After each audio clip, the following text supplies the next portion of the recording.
ओम श्री साई राम।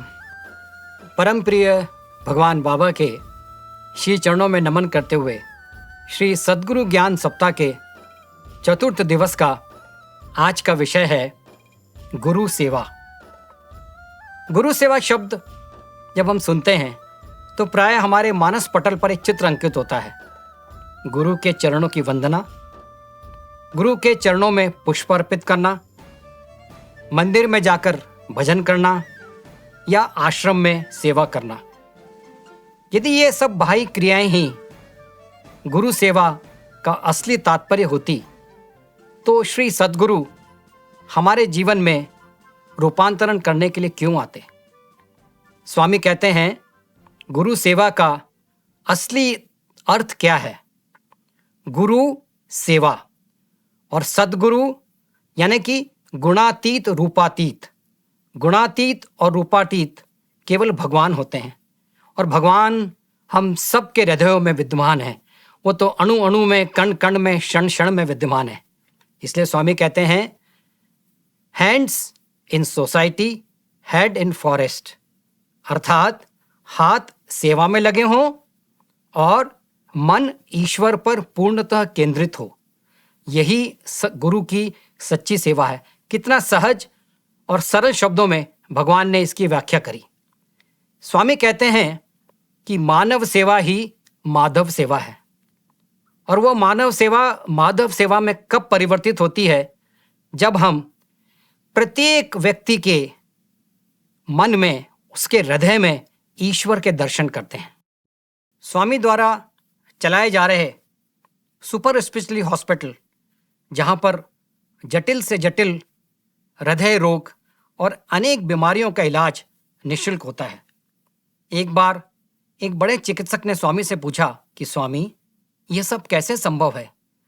तब भगवान ने सरलता के साथ मुस्कुराते हुए उत्तर दिया, बंगारू, जहां प्रेम है वहां सब कुछ संभव है। स्वामी ने न केवल चिकित्सा में निःशुल्क सेवाएं प्रदान करी, बल्कि उन्होंने अनेक जल परियोजनाओं को भी रूपांतरण किया। आंध्र प्रदेश के कई जिले और तमिलनाडु के चेन्नई जैसे इलाके, जहां पर लोगों को दूर किलोमीटर जाकर पानी लाने के लिए जाना पड़ता था, स्वामी ने वहां तक जल पहुंचाया।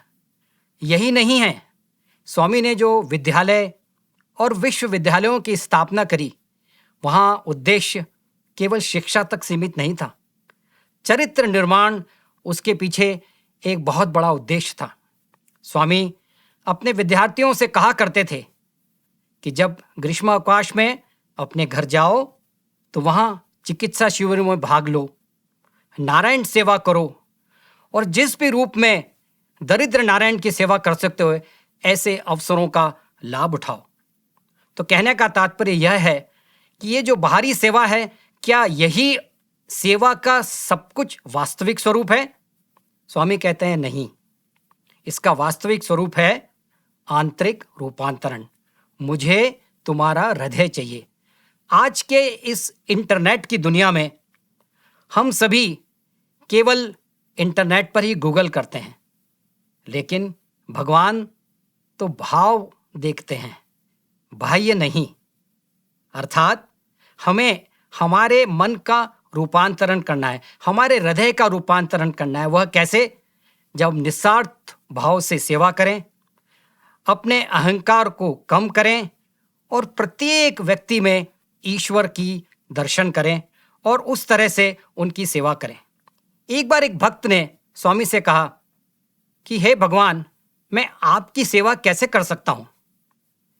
तो स्वामी ने कहा, मुझे तुम्हारी सेवा की आवश्यकता नहीं है, तुम तो मेरे बच्चों की सेवा करो।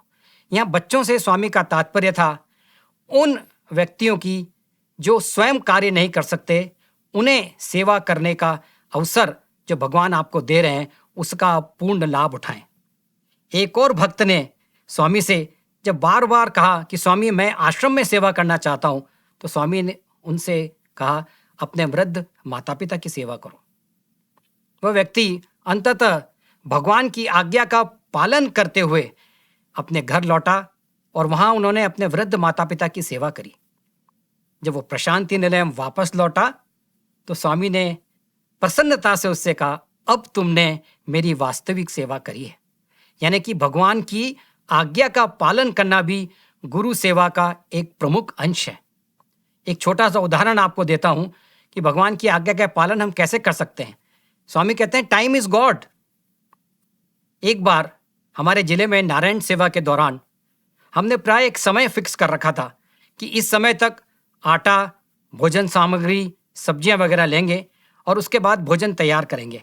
इसके उपरांत यदि कोई भी वस्तु ग्रहण होती है तो उसे अगली नारायण सेवा तक के लिए रखा जाएगा।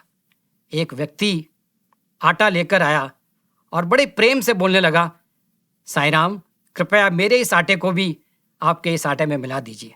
पर चूंकि वो काफ़ी लेट हो गए थे तो हमने उनसे अनुरोध किया कि आपका यह आटा अगली नारायण सेवा में काम में लिया जाएगा।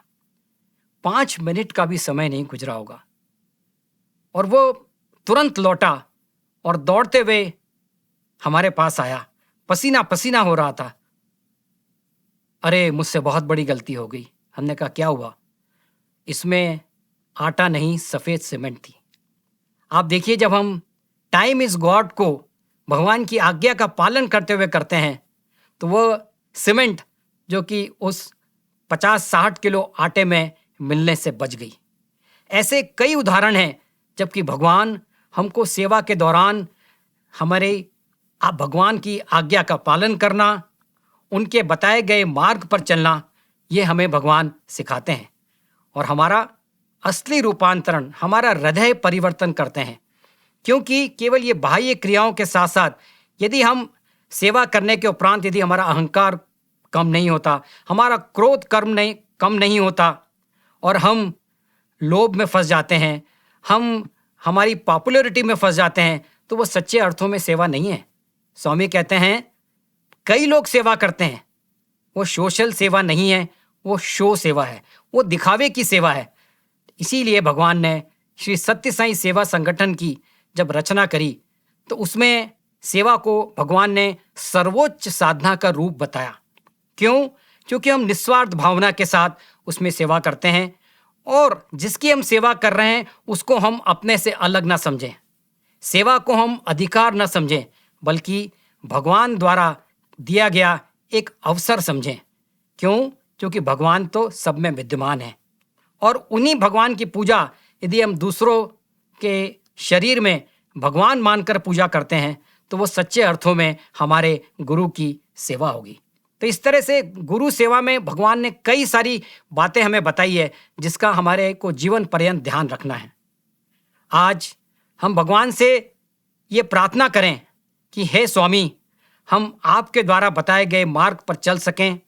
आप मेरे अहंकार को कम कीजिए, मुझे निष्काम न होकर निस्वार्थ सेवा का भाव प्रदान करिए जिससे मैं आपके बताए गए मार्ग पर चल सकूं।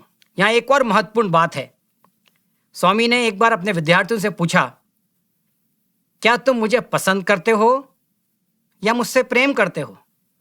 तो सबका तुरंत उत्तर था, स्वामी वी लव यू।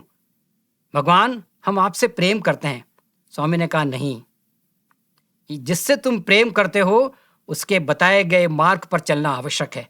तो यहाँ कहने का तात्पर्य यह है कि यदि हम भगवान के बताए गए मार्ग पर चलते हैं, वह ही सच्चे अर्थों में भगवान की सेवा होगी।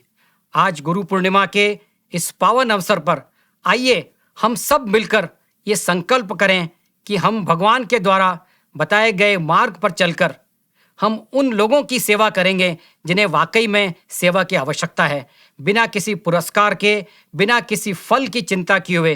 क्योंकि हम जब सेवा करते हैं तो भगवान उस सेवा का फल हमें निश्चित रूप से देते हैं। क्योंकि स्वामी कहते हैं, all good work is God's work. एक और छोटा सा उदाहरण देता हूं उसमें कि स्वामी किस तरह से हमें उसका फल तुरंत देते हैं। एक बार हमारे जिले में नारायण सेवा के दौरान हम एक गांव में जाते थे।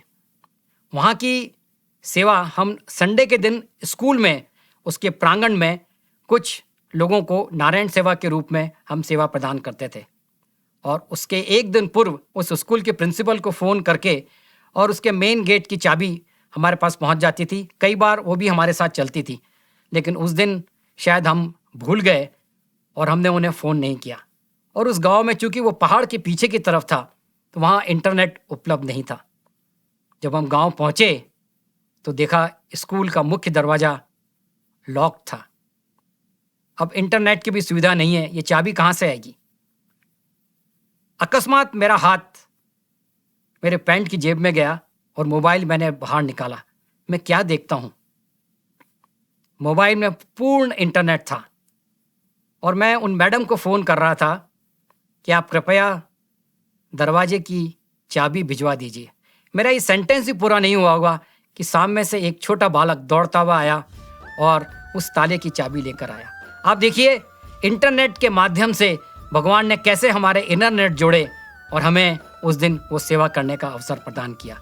हम सब आइए भगवान के इस मिशन में सहभागी बने और परम प्रिय भगवान से ये प्रार्थना करें कि वे हमारे मिशन में हमें बनाए रखें, हमें शक्ति प्रदान करें, हमें आशीर्वाद दें ताकि हम सही अर्थों में गुरु सेवा कर सकें।